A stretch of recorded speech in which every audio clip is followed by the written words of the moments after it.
Make sure to follow my Instagram at Marspeed_official, where I'll answer all your questions in DMs.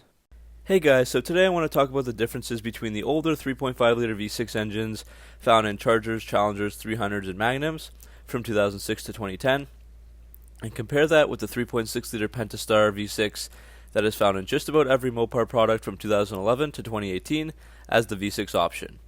I've recently had a lot of questions on Instagram, things like what mods are you able to do to your 3.6 engine, and also how to get your 3.6 Mopar to sound like the 3.5 ones. So, slowly I realized that there are some major differences between these, and unfortunately that means lots of restrictions as well. But I do want to talk about power, exhaust, engine mods, and how to modify each exhaust because there is a slight difference. So first off, we need to look at what each engine is actually made of, and the power that comes out of them.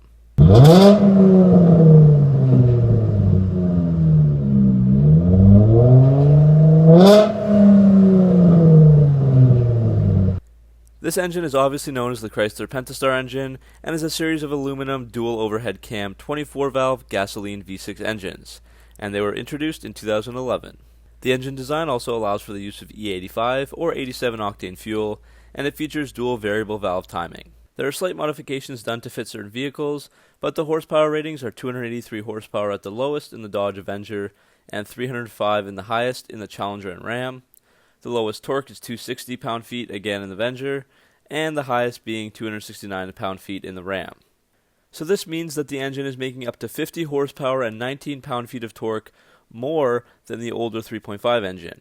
And this gives cars with the 3.6 around a 1-second boost in both the 0 to 60 and quarter-mile times over vehicles with the 3.5s. This being a general statement, as times will vary from car to car, but I'll post some up on the screen for comparison.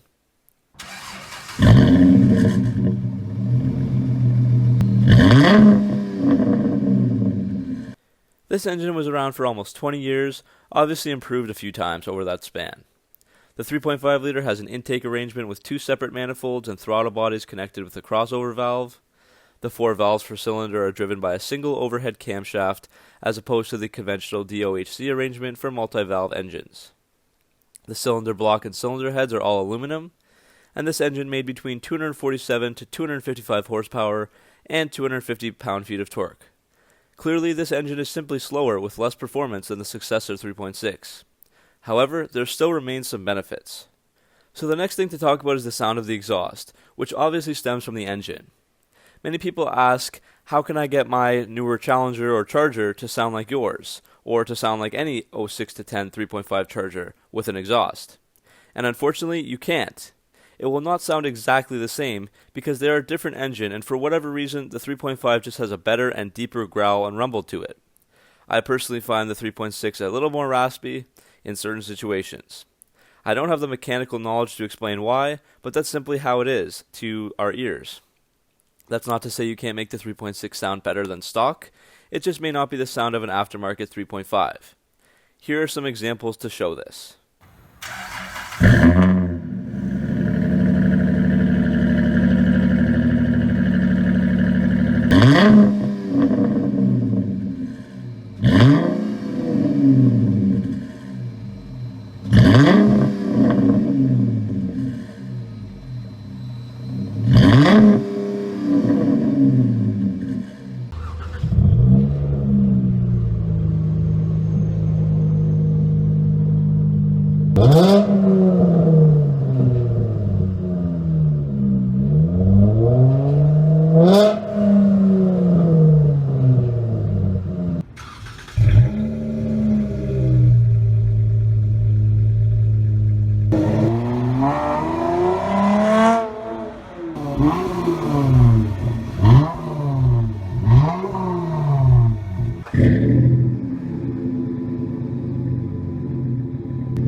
Now, to mod the 3.5 engine, what most people do is replace the stock muffler with a performance muffler of your choice, delete the resonators, and you also have to add dual pipes for more power and sound since the stock exhaust is a solo pipe all the way through.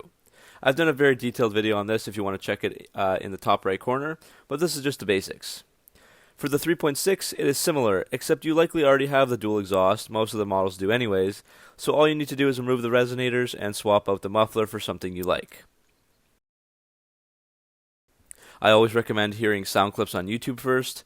Another thing to note is that if you buy a bolt-on exhaust setup, which replaces your whole exhaust in one kit from a big manufacturer, know that these systems are built to appeal and sell to the masses, and usually aren't loud enough for us car enthusiasts. That's why I recommend the custom exhaust that I said before. So the last thing to talk about is mods to enhance performance and power output from the engine. Basic things like a cold air intake, exhaust, and tuner can be added to both, but the 3.5 engine is far easier to modify and enhance further than that. You can add things like cams, ported manifolds, and even headers. The 3.6 does have more power, but it seems like it was more designed to be left alone, and you can add things like headers to it, being quite restrictive with just the exhaust, cold air, intake, and tune for the most part. So that's the end of the video, guys. Hopefully I was clear enough when outlining the differences. Just wanted to do a high-level comparison on the engines, and hopefully answer questions you might have about either one. Looking back as a recap, obviously the 3.6 is more powerful and fuel efficient, but it has less of a nice exhaust tone and won't sound exactly like a 3.5. And there are less engine mods available to add to it as well. That's just the way it is, just outlining the facts. Alright, so thanks for watching, guys. Make sure to leave a like and subscribe for more Mopar and car content, and I'll see you next video.